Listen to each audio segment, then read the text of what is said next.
Welcome to another episode of Outliers. I'm your host, Daniel Scrivner, and we've got an incredible show for you today. On Outliers, I decode what the top 1% of performers across industries have mastered and what they've learned along the way. In each episode, I dive deep to uncover the tools, habits, and ideas that we can all apply in our own lives. And today, I'm talking to Jessica Hansen. As an actress, she's appeared on hit TV shows like Parks and Rec and Veep, and as a vocal coach, she works at NPR, where she helps all of NPR's on-air talent to sound incredible. In the lead up to launching Outliers, I was lucky enough to work with Jessica, and she helped me finally get comfortable and confident with my own voice. And that's exactly why I wanted to have her on the show. We go deep on how to find and own your voice, overcoming your fear of speaking publicly, why the best voices are often the quirkiest, and how to sound interesting, as well as why that's important.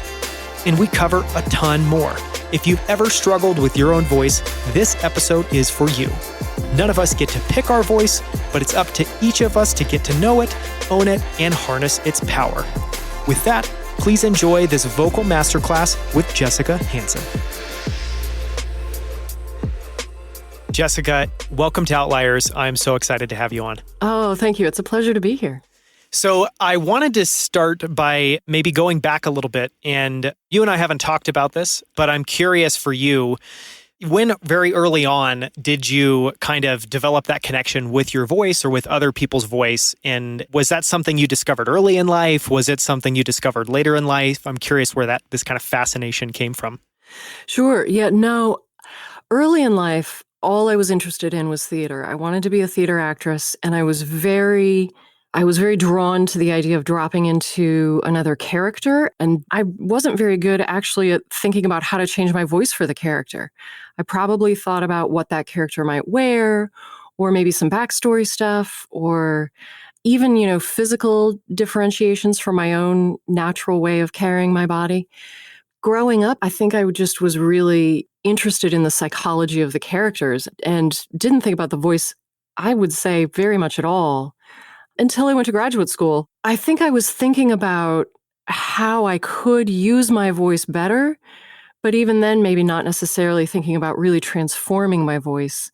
And it wasn't until after graduate school, I started working with a theater company called Lean and Hungry, and we did Shakespeare and other stuff kids have to read in school, audio versions.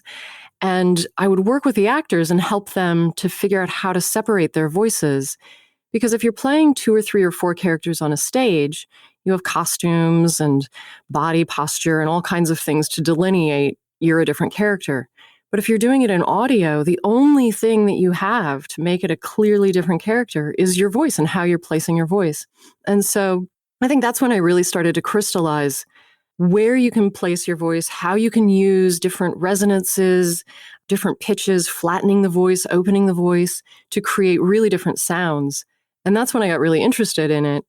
And as that work bled over into other kinds of voice coaching, that's when it sort of became apparent that I knew more than I thought I did. You know how you get better at something and you don't have any perspective, and then you work with somebody who's got no voice training at all, and suddenly you realize, oh, like what seems totally basic to me is a mind-blowing revelation for this person. This is cool. I can really help people change not only this technique, but change how they feel in a boardroom or how they feel in their lives. People can feel more heard. People can feel stronger and more confident. People can feel like they've got control over the image that they're projecting vocally. So I think it was fairly late in life. I definitely was in my 30s, I think, before I started to really hone in on what does the voice do and what can it do and where are all the places it can go and where can it open and how can we use that?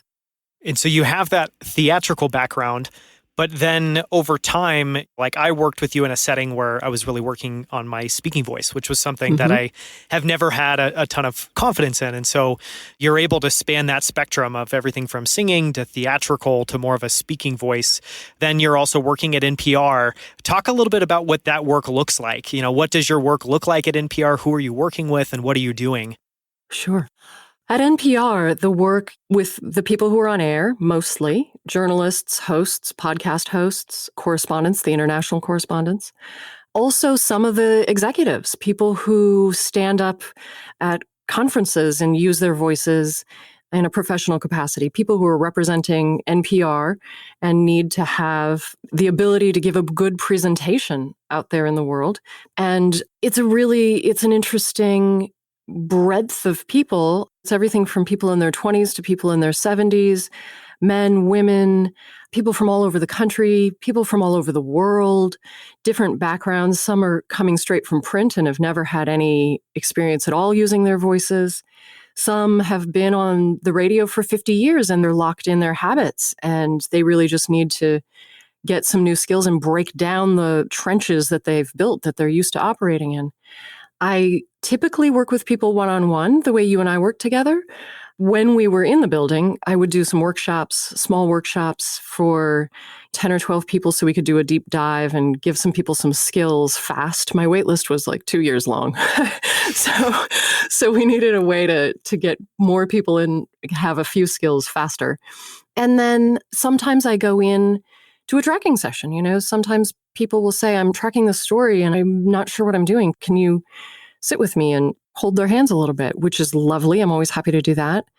And once in a great while, they'll call me in for an audition. We're auditioning a new host for All Things Considered. Can you come in and tell us what you think of these voices? You talked about working with journalists, and one thing there that I think is so interesting is clearly there's the hard work of being a journalist. You've got to figure out what you're going to research. You have to figure out how to put this story together, how to tell this story in a really compelling way. But then alongside that, I always feel like, whether it's especially news anchors, I guess, on TV, but it just feels like in journalism, there's a degree of theatricality that the best journalists you watch on TV and the best journalists that you listen to on NPR, they not only have a compelling story to tell, but they're focused just as much on all the tools they can use to really connect people with that story and tell it in a compelling way. Is that what you find? Do they immediately draw that kind of parallel, and are they super interested to dive into voice work with you? Definitely. The performance level is key. Journalists, you're right. I mean, their training is about reporting. They're trained to cultivate their sources and get the story and to write the sentences and get all the facts in the arc of a story. And so often when I start with somebody new, the first thing they say is, I've never had any training for how to use my voice. I'm so glad to be here. Thank you so much for doing this.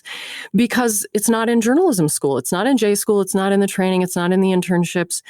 And so, someday, if I have my way, J school will include how to use your voice, how to tell the story vocally. And for those who are in television, as you mentioned, it's more than just being able to read the prompter. It's also being physically relaxed and engaged as well.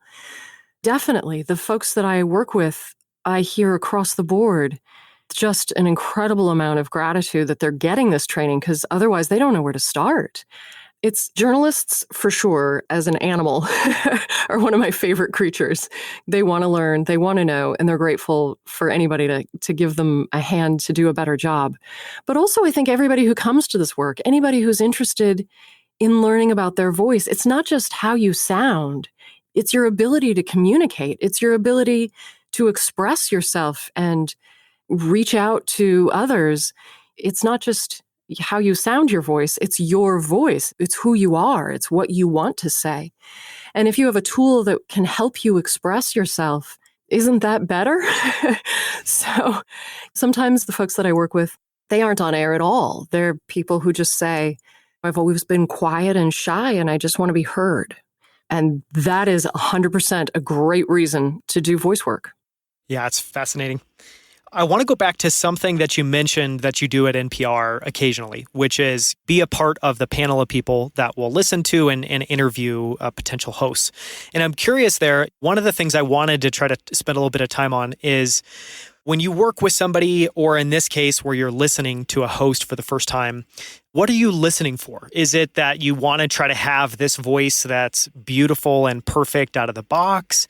Is it that you want to see that all the basics and fundamentals are there and you can build on top of that? And part of what I want to explore is how much of someone's voice is fixed and how much are they really able to grab onto and control and refine and improve? Yeah, that's a great question. Definitely coming in out of the gate with an interesting tone or a warm, relaxed quality is brilliant, but certainly not a non-starter. The ability of the human body to adapt. I mean, this old dog new tricks thing is nonsense. We can always learn. If we stop learning, we stop living, right? We're always capable of learning something new, whether that's kinesthetic learning or analytically or emotionally. What I'm looking for is a person who is willing to try something and has the flexibility to make the shift. If you ask for a change, can they budge even a centimeter? If their voice can move just a little bit, if you can move the needle just a titch, it means just by asking them once, then it means that when we sit down together and I teach them some techniques and they start practicing things, then they can grow and deepen and open and range can expand. There's so much possibility if you just see a little bit of ability to move a titch. The other thing is, I think that's really important is you mentioned sort of like the unique characteristics. And I think this is really important because a lot of people think that to have a good voice, they need to sound like something else. And my goal is always, how can I help you to sound like your best self on your best day? How can we unlock bad habits? How can we open up your voice? How can we free your sound so that you sound the best possible you and not like somebody else? If people come to me and say, I want to work with you because I want to sound like so-and-so, and can you help me do that? The answer is no. No, I cannot. I can help you sound like you, and I can help you think about phrases and sentences and ideas, and I can help you think about the colors in your voice and how you're using your breath. But I don't really want to spend time making somebody sound like somebody else. Imitation is not my art form. So when you said, if we're looking for something unique, sometimes that's great. Guy Raz has an instantly recognizable voice. And ages ago, people said, oh, he'd never be a host because he had this quirky voice. And it turns out the Guy Raz empire is never ending. It just keeps expanding. And he's wonderful. He's got his really intense, focused personality. He's got this readily identifiable voice. He's got endless energy. And the way that he listens to people, he looks like he is listening to your soul when he's listening to you. So all of those things combine to make this little magical chemistry that is Guy Raz. But if you just listened to a tape of him and said, do you want that guy to be a host? Maybe people would say, no, quirky, weird voice. But I think it's the quirks that make us the most interesting, right? That's what's interesting to listen to, is something different and unusual. The Japanese, this concept wabi-sabi that the Japanese have, it's not the perfect vase that is beautiful. It's the crack in the vase that makes the vase beautiful. So I think the voice is very intimate, and I think people tend to be very self-critical of their own voices, especially because it sounds different inside our heads from how we hear it when it's played back for us. So I think most of the time, if people can just say, I am what I am, and I'm going to embrace that, and I'm going to flaunt it, if we can do that vocally, then you get your best self. Yeah. No, it's an amazing kind of encapsulation of that. And I love that you brought up wabi-sabi. I'll link to a few books on wabi-sabi that I love in the show notes so people can learn more. So because there's a lot there that's really interesting. So I want to ask one more question about NPR specifically, and then we can take a big step back and kind of break down to what makes a voice. So a question I wanted to ask is, I think Guy Raz is a great example where he clearly has a distinct personality. And yet when you listen to his show, especially if you listen to NPR a lot, it also has this NPR quality. But can you talk a little bit about what that NPR sound quality is and how much of that is just the equipment or how much of that is kind of coaching and maybe even help people understand at least the way you think about what the NPR sound is? That's so interesting. This question always confounds me. The people that I work with at NPR have such a broad variety of voices. And I think because I'm always focused on this person could have more top notes. This person is flattening their voice. This person could use more pitch range. This person has a great sounding voice, but it doesn't sound connected. I need to get this person connected to the text. Or this person tends to mush through some words and then draw at other ones, and it's a weird pattern. How do we break that? I don't have an idea of what a cohesive, what an NPR sound is, except that I think the journalism has a quality to it. NPR as a media entity is different from every other media organization because it started with this long form and this idea, this mission of serving the public rather than what's hot and what's going to be sensational.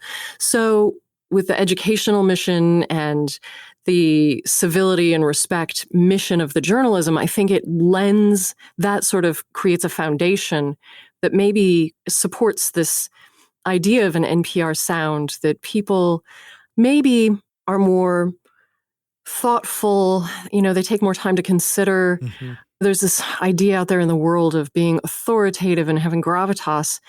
And so maybe NPR has sort of some sound of being credible. Maybe there's like a credibility. But that doesn't mean that I don't get emails all the time of, I hate the way so-and-so does blah, blah, blah. Can you fix it?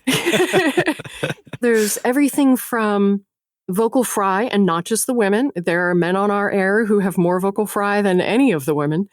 And then there are things like trailing off sentences and losing breath support.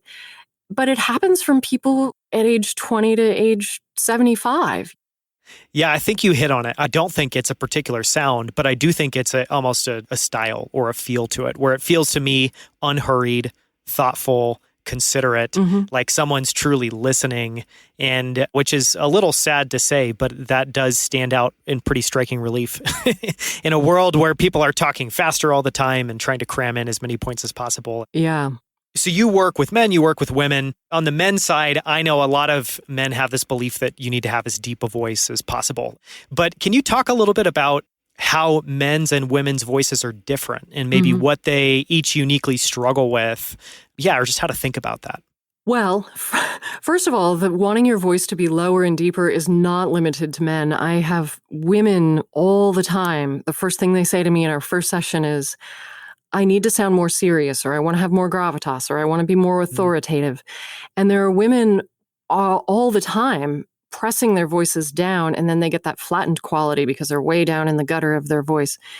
And so I actually spend a lot more time with women than with men, saying it's not about lowering the pitch of your voice, and it's not about speaking in the very bottom of your range. It's about integrating the bottom of your voice with the rest of your voice. So you have all of that warm, lower, deep resonance, but you also have your overtones and your brightness. And we want to marry those so that you're using your whole voice all the time. And then you have the options, because when you're doing this work, you find out where those places are and how to activate them. You have the option of saying, I'm just going to use the brightness right here, and I'm just going to use the darkness right here. And then you can just marry them both, right? Or choose any other tonal quality and do the same. As far as differences, I think I work with a lot of the same categories, whether it's male or female. I talk about how you're expressing the ideas. I talk about breath support and control and endurance. We work on variety of tones and emotion and being in control of your pitch and how to create a sense of presence and how to draw your listener in. I think the differences in working with men and women are very, very few. The actual instrument is different, but all the material is the same and all the approaches are the same fundamentally. The only thing that women have to contend with that men don't is biology that happens every month, which impacts the voice. And then that big change later in your 50s or so that women have to navigate how to when you're having these huge hormone fluxes, maybe men remember as an adolescent, the hormone fluxes have a real impact on your voice. And that happens again for women later in life as well. So I think that's really the only difference for me. For me, the approach is about how you're using your instrument, and the differences are really nominal. So I have to ask, this is probably a stupid question, but obviously for men, we are going through puberty, at least what seems to be common is kind of a lot of breaking in the voice and kind of the jumping up in pitch. And I know some guys later on in life that still have that quality, but it seems like that does line up to be one of those kind of teenager going through puberty things. Is that what happens to women in their 50s when they're going through menopause, or is it a different thing that happens to the voice there? It's a different thing. It's a different Yeah. thing. And for boys growing, their voices are deepening with these new hormones. And so there's this flux and there's this lack of control. For women, it's all kinds of, the estrogen is leaving the body. And so the testosterone has more room to play. And so women very often feel, I mean, they've got all this emotional stuff to deal with and all this physical ramifications. And sometimes it's just as simple as, how do you breathe through a hot flash if you're in the middle of an interview? But sometimes it's, I feel like my feminine voice is leaving. And so how can we keep a woman's whole voice whole as she's moving through this transition? I have not had the distinct pleasure of working with adolescent boys as their voices are breaking. Not sure I'm up to the task. Yeah, I don't know if that's your prime client. but once people hit the professional world, there are so many things that can impact what's going on in your voice, from menopause to nerves.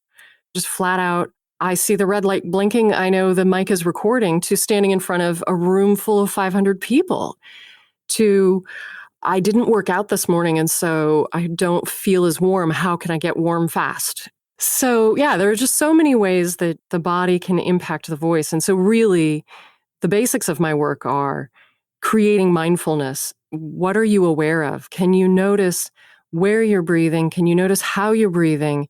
And once you have the awareness of what you're doing, then you can shift that. And we can play with, oh, well, what happens if you breathe into this place instead? Or how can you navigate this tricky situation, whether it's nerves or a hot flash or whatever? How can we navigate this? How can we be mindful of knowing how your body and your voice work to get you through this smoothly, or at least more smoothly?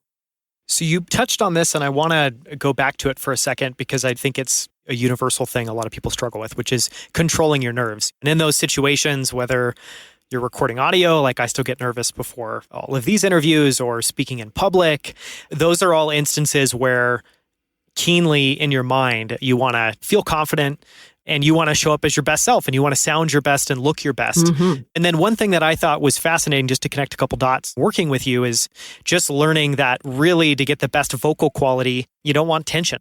You want to be very relaxed, and that your best voice is kind of the most relaxed, the most open, the most natural, the most expressive possible.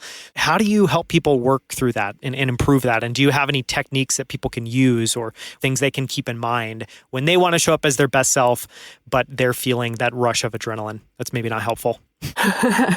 Sure. Yeah. I mean, you're absolutely right. A lot of it is mental. When we get a little bit nervous or anxious, we move into the reptile brain, the fight or flight part of your brain. And so there are there are myriad breathing techniques for how to calm your nervous system and how to override that fight or flight or freeze response. And you can find them in meditation, you can find them in yoga, you can find them in voice work, you can find them in singing work.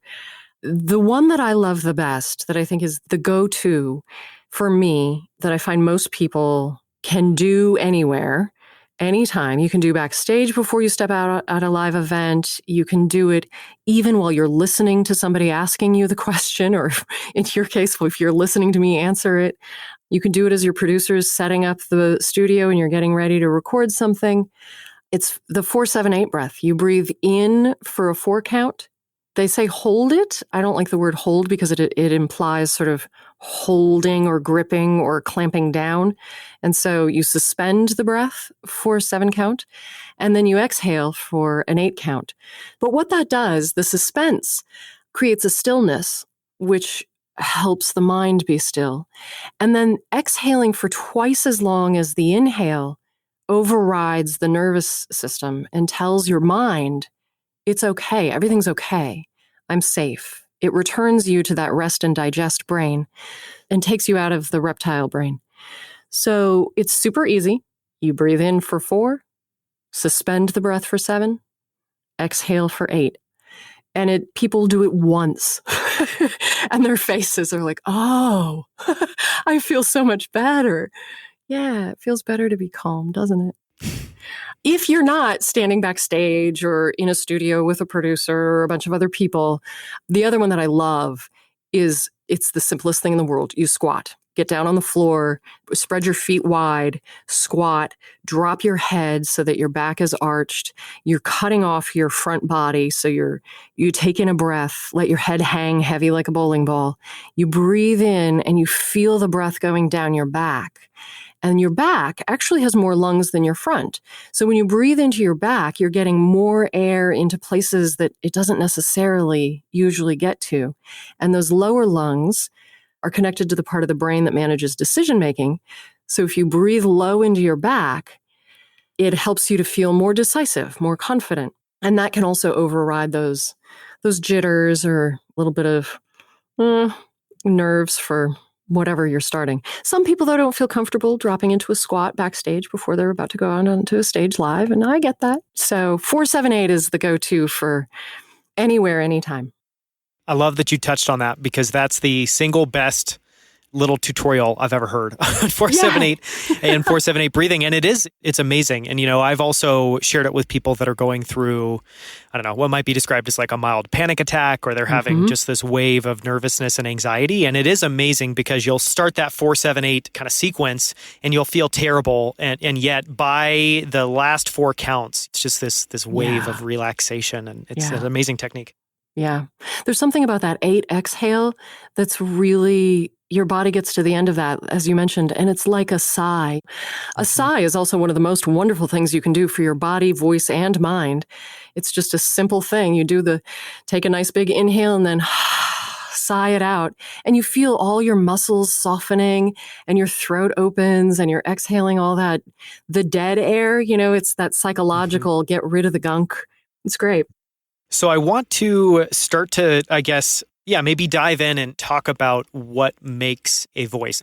But what was amazing about working with you, and part of this is one of my motivations for wanting to do this, is I just had no clue where to even start or how to think about it. And, you did such a good job of breaking down the qualities of someone's voice, stuff like resonance or enunciation or interestingness or presence. Can you just set up for people or maybe try to break down at a high level, what are those building blocks of someone's voice? And then we can go from there and maybe explore each of those a little bit. Great. Well, first of all, thank you. That's a lovely compliment. I think you've hit them. Everything boils down to the breath. We always start with the body, releasing the tensions and getting the breath moving. And once you've got the support of the breath, most people tend to use about 50% of your lung capacity. So if you think of that and think, well, opera singers, horn players maybe use 70%, 60%. You think of that and then, hey, what else can you do? If you're only using 50%, you've got so much more. So I always start with the breath, releasing the tensions in the body, moving the breath. And then we start to build resonance. Once you've got the breath underneath you and underneath your voice, you can start making some sound, putting some sound on that breath. And then where are you going to put the sound? That's when it starts getting fun. So the resonances can happen in so many different places. You can have chest resonance or head resonance, which I think everybody is familiar with, but can you put your resonance in your nose if you want a brighter sound? Can you put it in your jaw? What does it feel like if you're moving your resonance to the top of your head? Can you put it all the way down in your hip bones? Where can you move your resonance? And then what kinds of tones do you want? Then we can start working with not just pitch range, but emotional tones, points of view. How are you coloring your text? Do you want it yellow or blue? Do you want it pink or green? You can start with things like good news, bad news. This is happy or this is sad. And then you can move into things like curiosity, suspense, inviting somebody in, sounding assured when a lot of the journalists have to do a lot of bad news, and it can't just all be serious. This is serious. This story is serious. This other story is serious. You have to find what are the various colors there. Everything can't be blue. You have to have light blue and dark blue and indigo and turquoise, right? And then once we're sort of happy with all the freedom of choice that we have with our voice, then when you're sliding that onto text, then we can drill down to the specifics of phrasing, pacing, enunciation. Who are you talking to? How do you make this engaged and energetic without overdoing it? You don't want to sound like you're forcing anything. You still want to sound authentic. But that's when you're juggling 7 or 8 balls in the air at the same time. And I'm saying, no, I promise it will all make sense next week. Okay, we talked a little bit about those basic building blocks of someone's voice. Obviously, you work with a lot of people one-on-one, but walk us through, so you meet somebody for the first time that you're going to work with together one-on-one. You have these kind of sessions planned out. What is your process like for breaking down someone's voice and understanding where they can improve? And then how do you put together a plan for that? Great. All right. Now I'm revealing all my secrets, huh? So the first thing I do is have a phone call with them, like you and I did, because I want to hear how people talk normally. Ask them a few questions about their background and their experience, both for the content. I need to know what the experience is, but also just to hear how people normally talk.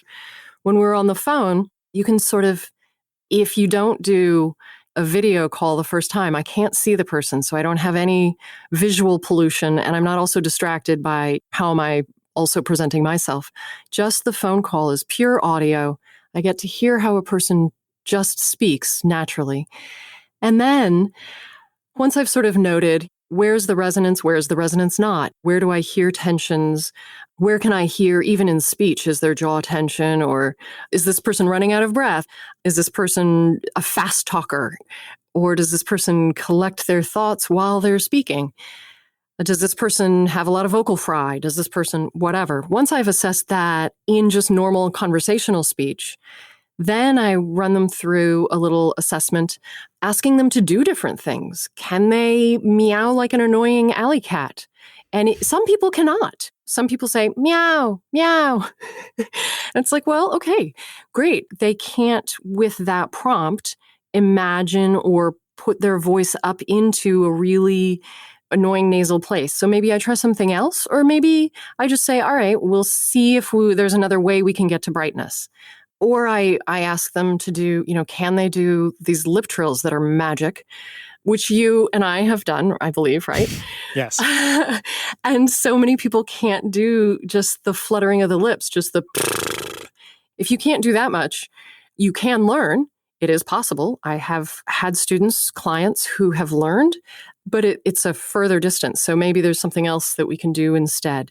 I probably asked you to do several ridiculous things like bang on your chest like Tarzan. And Yes. sometimes I ask people just to laugh and cry. If you fake a laugh or fake a cry, it gets up into that special little space that right up here in your sinuses and your nose and your eyeballs. And if people can place their voices up there, there's like a world of possibility. If people can't, then we have to come at it from a different direction. Yeah. So you broke down there some of what your general process looks like, what you're looking for. Now, I guess my experience working with you was it's really about then layering on. And it starts with breath support. And then after that, and there's a lot of breath work that you do with clients. Mm-hmm. And then a lot of it I would best describe as like maybe mind-body connection, where it's very much like how can you be more present of restriction or tension in different places and where you're breathing and when your breath's about to run out so that you don't always have you're gasping for air at the end of a sentence. Yeah. And then you're layering on top of it. So once someone has those building blocks in place, where do you try to go from there? And what does kind of advanced voice work start to look like? Sure. Yeah, you're absolutely right. I mean, step one is you have to shed the tensions. You have to open up the bodies, get the muscles soft so that they're not in the way, so that you can breathe. And the breath is under everything. And so, yeah, and then you can move that to the resonance in the voice. And then you move to the text. Then you're starting to remember how to keep your breath endurance and your specificity of your resonance and your placement and your sound and all of these explorations that we've done on words. And you won't believe, the brain is like, I know how to speak, and it goes back to all the old habits. So building that bridge between the new exercises and putting it onto words, even if it's not even sentences, just single words, It's trying to break down the old habits and build a new habit. We're building the techniques, and with the mind-body connection, being aware of when I'm focused on putting my resonance in my face, I start clenching my jaw. Yes, if you start noticing those things, then you're onto it, and then you can work. Because once you realize, oh, every time I take a breath, I'm raising my shoulders. Yeah, you're cutting off your air supply. You're trying to take a breath in, and instead, you're squeezing your throat. So, yeah, the mind-body connection is so critical, just that awareness. And then once you sort of have overcome, I mean, it's never done. Work is never done, right? You graduate from high school, you go to college. The same is true with breath work and voice work. Once you say, okay, I mastered this plan that Jessica's given me. I've done my exercises every day for a month. I'm so good at these exercises, and I'm learning how to put them on words. Then everything morphs, then you start reading paragraphs and thinking, oh, well, what happens if I read this whole paragraph just thinking about soft jaw? I'm just going to let my jaw drop open the whole time, and I'm not even going to think about what the words mean. What happens? And then when you do that, suddenly you find, oh, wait, without that tension in the way, all of your meaning and intention of the words and the content comes through because there's nothing to stop it. That jaw isn't impeding your speech. And so, boom, there's so much more freedom. What happens when I noticed that I was leaning forward, and so I was jutting my throat forward, so I was cutting off my airway? What happens if I get back in alignment and my airway is all clear? What happens to my sound? Wow, I feel more confident. I feel more relaxed. I feel more powerful. So really, I mean, there's no end. It's just a constant exploration. And once you've got a mastery of this toolkit, then you can sort of poke and explore and then come up with new tools.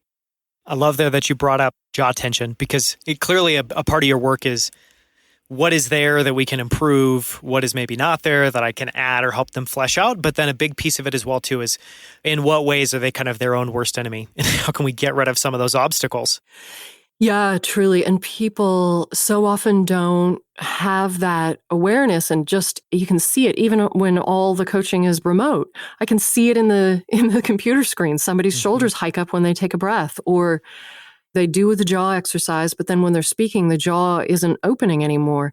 But this is true of so many things. We hold in these micro places. We hold ourselves. We might have tension in our middle back that we haven't paid attention to because we're so worried about our shoulder tension. And once you finally release the shoulder tension, you notice, oh my gosh, I'm doing this really weird thing with my middle back. I'm like clenching between my shoulder blades. And so once you release that, you notice, oh, I'm like gripping my own fingers. I'm making like claw hand. Why do I have all this tension in my hand? And so it's just this constant process of shedding tension and building the habit of release, the habit of softness, and the habit of openness. And it does get easier. I mean, you talked about like advanced level. It gets easier. You walk into the studio, or you sit down in front of the mic, or stand in front of the mic, I hope. And you say to your body, let's do a head to toe scan. And you say, oh, I can soften there and there. Oh, and my breath wasn't going into my belly. And my feet aren't on the floor. There we go. Strong, grounded feet. Okay, I'm ready. And even then, you'll get into some content that you start to think about. And as this cerebral society, you might start clenching between your eyebrows and get that little furrow above your nose, that forehead furrow. And then you realize, oh, that furrow has now blocked my voice again. How do I soften my face?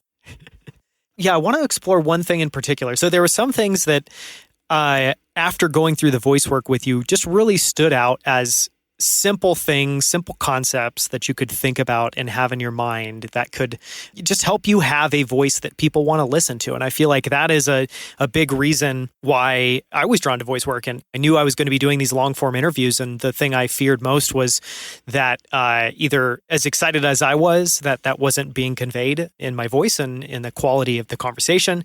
And then the other piece was that it would just be monotonous or it would be something that people weren't able to engage with. And so some of the things that I took away of working with you was just really simple things like playing with volume, playing with speed, playing with enunciation, just making sure you're enunciating really clearly, and then things like interestingness. But talk a little bit about that. Like, what are some concepts that people can maybe latch onto that if they're in a video call and they're doing a pitch or a presentation to their team, what are some things they can have in mind just to make sure that they are communicating the emotions and the interest and the excitement that they're feeling? And what are some techniques that people can use to be as interesting as possible? Yes. You do need to keep variety for people to stay interested, because even if you're doing something beautiful, but you're only doing it on 2 notes, those 2 notes get tiresome. People's ears check out. The brain knows what to expect. And once again, we meander off into, what are we going to cook for dinner tonight? So yeah, changing pitch, changing pacing, using pausing effectively. When you just give a little micro pause, just a little lift before and or after a word, it sets it out for your listener's ear. So if I say, I'm going to go to the grocery store later, that's nothing. But if you say, I'm going to go to the grocery store later, people are like, whoa, grocery store, that's important. What just happened there? Right? So there are little things you can do with pacing and phrasing. You can blow through something really fast and then slow down to emphasize something. You can certainly think about putting a different idea on a different pitch. So if you're talking here and this is this idea, then maybe the next idea starts up here because it's a new idea. And so it comes to a different place. And then maybe the next one drops down a little bit more and maybe you slow it down. So yeah, absolutely. Everything that you just talked about, pace, pitch, tone, phrasing, all of those things can certainly, if you're giving a long presentation or a long talk. But I would say before that, before even thinking about how you're structuring the delivery, step 1 is to get your voice warm. Don't go into it cold. Shake it out. Do some lip trills, do some howling, do some humming, do some yawning and sighing. Get your voice moving. You can't just go in and in your brain say, I'm going to move my voice around. You have to open it up. You have to, no NBA player goes into a game cold. You don't park in the parking lot, go into the locker room, put on your uniform and start the game. You go in, you do the drills, you're with the team, you're passing, you're shooting. This is the same. Why would you not warm up your voice? Your voice is your instrument and you are a professional voice user. So get it warm, get it ready. And then you will find that it's so much easier to move it around. Step 2, before you even think about delivery, is get yourself into a good position, especially with these Zooms. People, the ergonomic setups are all over the map. Oh yeah, terrible. And so the chair is the wrong height for the desk and the laptop is down on the desk and not at eye level. You've got to get your monitor at eye level so that you're not cutting off your throat. If the camera / your screen are below you, you're going to tip your chin down and then you can hear it in my voice. If you're tipping your chin down, you're cutting off your voice. And then some people, to counteract that, will stick their collarbones forward to try to make that space so they can breathe. And now you've got like a little zigzag shape in your airway, which is even worse. So make sure that your hips are underneath your ribs and your ribs are underneath your shoulder tops and the points of your shoulders are underneath your ears and your head is balanced and your eyes are looking out to the horizon and not down or up. Either way is going to make your airwave, your channel go janky, and you don't want that. And if you've got a warm voice and a clear air channel, then your voice can freely move and you can think about, should I go up or down here? Should I slow down here? Where should I take a dramatic pause for effect? Where should I get warm and low and close? And where should I get bright and far and excited? All of those things are after you've established that your voice is ready to do those things and your air is accessible to you. Yeah, I love that a theme that it feels like keeps bubbling up just during the conversation is mindfulness, being aware of the position of your body, being aware of where you're holding tension or where you might not be holding tension, and all the bad habits that we accrue. But it does seem like a big part of, I don't know, working on your voice or being able to sculpt the quality of your voice is almost just being in touch. It's true. It's really, really true. And sometimes you develop new habits, good habits, because you're aware, oh, I have jaw tension. And so you focus on your jaw and you focus on your jaw. And eventually you develop some better habits with your jaw. But that doesn't mean that ever the jaw awareness goes away. The mindfulness is everything. And in some cases, it's not the top of mind thing because you've practiced it. So you can get it to a place where the little mice in the back of your head just like hit the button when you need to pay attention, like ding, something tensed up. Oh, yeah, okay. Yeah, I love that. I've never asked you this. I'm super interested to hear your response, but what's a voice? So it could be an actor, it could be an actress, or voices that you feel really drawn to or that you think are really interesting. And maybe they're even at NPR, maybe they're not. But I'm curious, what are some voices that you think are particularly interesting or that you just love the quality and the tone? Sure.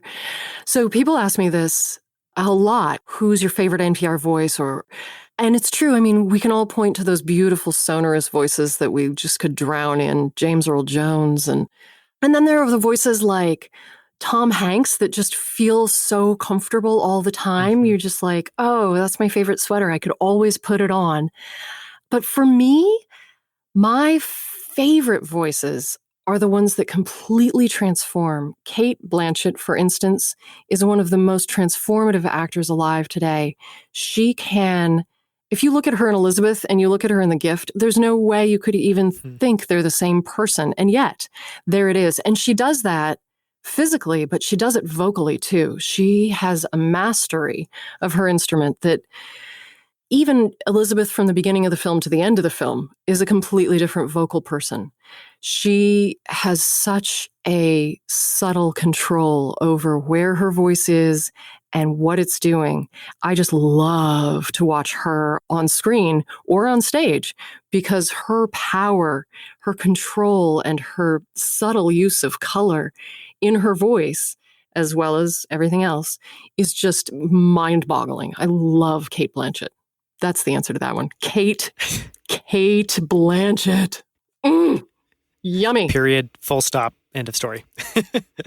I love your description of Tom Hanks's voice because one, as soon as you said that, I was like, oh my God, that's so true. And that's just so true of I feel like his acting and his persona in general.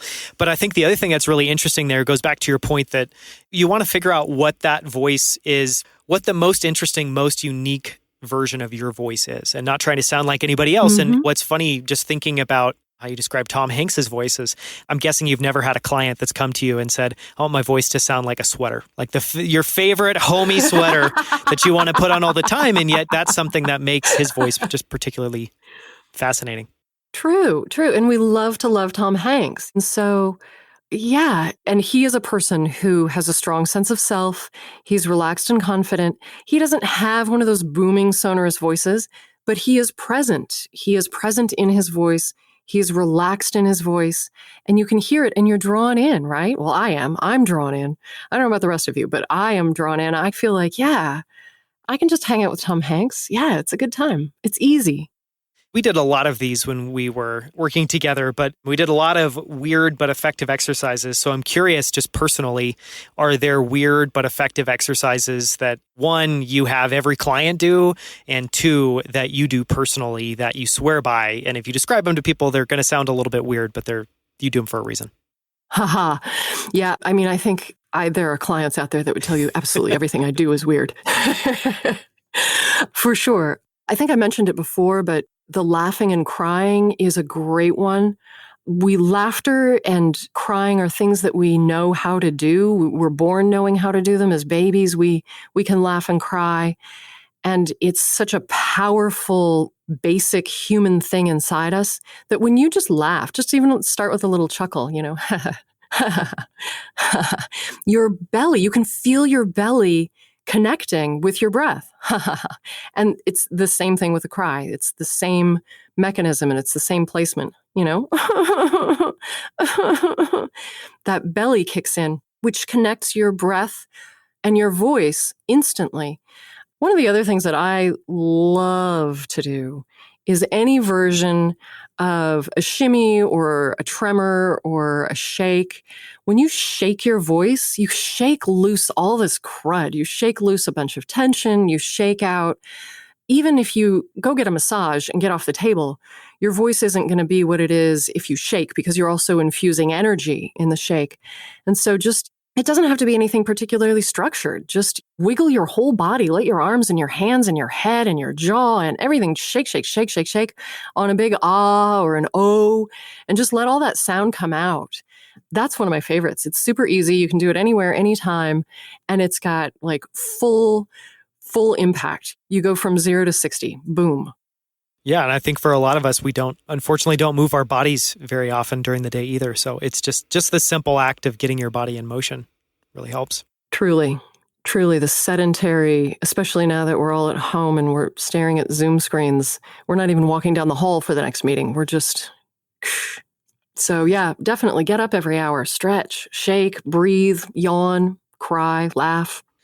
So one thing that I want to touch on is for someone listening that they are probably feeling how I felt before working with you, which is they don't have confidence in their voice. They probably don't find it particularly appealing, or I think my experience with it was you don't get to choose your voice. It is there. And for most of us, we never learn, like a lot of things in life, how to harness it or how to think about it. And yet it's something we use all the time to communicate our emotion, to try to compel people to believe in something that we believe, to connect in intimate ways with our significant other. And so your voice is super important. So for someone listening that maybe has that same sense of, I maybe don't probably particularly like my voice, I want to maybe just start with one simple little step to begin their own journey of improving their voice. Is there a book, a course, a video on YouTube that you would direct somebody to, or maybe it's just an exercise? Yeah, there are a lot of really good voice books. Voice books, though, are really difficult to read if you haven't already done voice work. The voice books that are out there, they will describe the voice exercises, but I think it's really better to have practical instruction. If you've had some practical instruction, then maybe go back and read the book. It's got good reminders, adjustments for techniques, and good exercises. There is, of course, my YouTube video that has 4 exercises. That's like, you see me demonstrating them, super easy to do. Great place to start. They're very basic exercises. As for courses, yes. And actually, right now in the pandemic is a brilliant time because voice classes are online when they aren't normally. Usually you'd have to go to New York or LA or London. And right now, everybody's doing them online. So absolutely, but be careful, be judicious about who you're choosing. The Linklater Center in Orkney is doing some online right now. Make sure that you're choosing certified teachers. There's a ton of stuff on YouTube that I look at it and I think, oh my gosh, I hope people aren't doing this.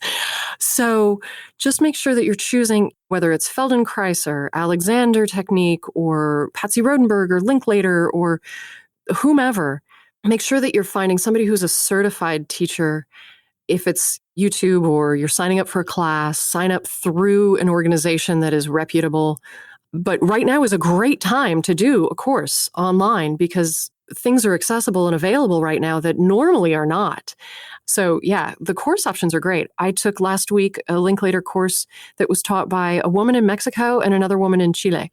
And I wanted to just throw out like a few things that I picked up in my own research and experience that you didn't recommend. I just want to be super clear. You didn't recommend these, but I thought I would throw them out, and I will link to everything that you just shared in the show notes. So thanks for all those. But I figured I would just throw in a couple more. You talked a lot about warm-ups. One of the things that you particularly gave me were a few tongue twisters that I can do, which were super helpful. One book that I found that's in that same vein that I don't even know. There's probably been 100 copies of it purchased ever, but I love it. And it's just super fun to do. And it's a great way to warm up your voice. It's just tongue twisters. And Rodney Salisbury has a great book called Tongue Twisters and Vocal Warm-Ups that it's almost like you can flip to any page and just give something a try. And it's a good way to warm it up. Great. And then another one that is a little difficult, but it's a device called a bone prop. And it's for all intensive purposes like a tiny little bone. It's not an actual bone, but it's like a tiny little bone shape that you put in between your top and bottom teeth. And you use it to try to just work on enunciation. And basically, at least I'll just describe my experience with it. You sound ridiculous when you put it in. And it makes it just much harder to try to have clear enunciation. And so the kind of idea is you can warm up with that. And if you're able to do it in this more difficult way with this bone prop in, then it should carry over to your regular speech. So those are two things that I picked up. Do you have anything to add to that? Or is there any products you would recommend? Yeah. I mean, that's great what you just said about the bone prop. If you can run a marathon, you can run around the block with no problem. This is why it's so important to do your daily exercises if you're a professional voice user or if you just want to use your voice better in your life, to work on it daily, to train. You have to train. And when you create these impediments for yourself to make it harder, like a bone prop or sticking out your tongue to read your copy, it's kind of remarkable how easy it is afterwards. It's sort of mind-blowing. I mean, for me, everybody's got their phrase or their word that they hate, right? For me, it's digital editor. Don't make me say digital editor. But you stick your tongue out and say it, digital editor, digital editor, digital editor. And then digital editor is suddenly so much easier and the articulation is so much lighter. So yes, props to the bone prop or just sticking your tongue out. And I was wondering, what's your favorite tongue twister? You said there are a couple that you love to do. It's, great way to put me on the spot here. Let me see. So I actually have it right here. I mean, they're just really fun. Just to share, the way that I typically do them is I just do them in the car. So I commute about half an hour each way. And so one of the things that I just started doing when we started working together is I would just do a couple tongue twisters in the car. And, I guess my thought, or something I always try to incorporate into some area that I want to improve, is my personal experience has been, if I just go for it and try to find things that I enjoy or things that feel more like play or things that feel more like a game, it just makes it so much easier to do. And so, one that I like doing is, and these all come right from that Rodney Salisbury book, it's called Bippity Bumpity, but it's just bippity bumpity, rippity rumpity, rippity bimpity boo, bippity bumpity, rippity rumpity, let's make it harder to do. Bumzity rumzity, dumzily clumsily, hopefully soon we'll be through with bippity bumpity, rippity rumpity, stop when your pink tongue turns blue. And that's one of a 5 or 6 sequence. And then as you progress, you try to do those faster, you try to connect them together. And that is, I will say, very easy. And there are some inside there that are just incredibly difficult to do. So it's fun. It's a fun way to try to get better at it, work on technique. Let me say one thing about that, because when you said it's more fun for you to do it when you feel like you're playing, I mean, that is the key to everything. No matter what these exercises are, if you can treat them like play, if you can play with them, if you can have that attitude of being playful, not only does it make the work more fun, but it makes the work better. It improves the quality of the work that you do when you approach it with a playful attitude. You are more relaxed, you're more released, and so the work happens deeper and it happens more fully because you've released all this intensity of focus and concentration. Yeah, and you're more present. I feel like a lot of us are just on the surface, and you need to try to find ways to engage a little bit more fully all of your senses and engage emotionally, and it feels like a helpful way to do that. Truly. Well, thank you so much for coming on, for talking about something that I know I was fascinated. And I feel so fortunate to work with you, or to have worked with you, and I feel like this is an area that I think a lot of people struggle with and a lot of people would benefit from getting proper instruction. So thank you so much for being so generous, for coming on and for sharing at least some of your secrets.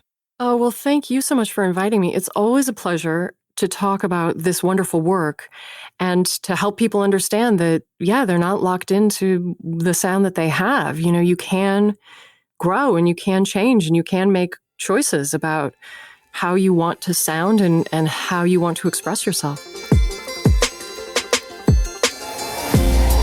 Until next time, thank you so much for tuning in.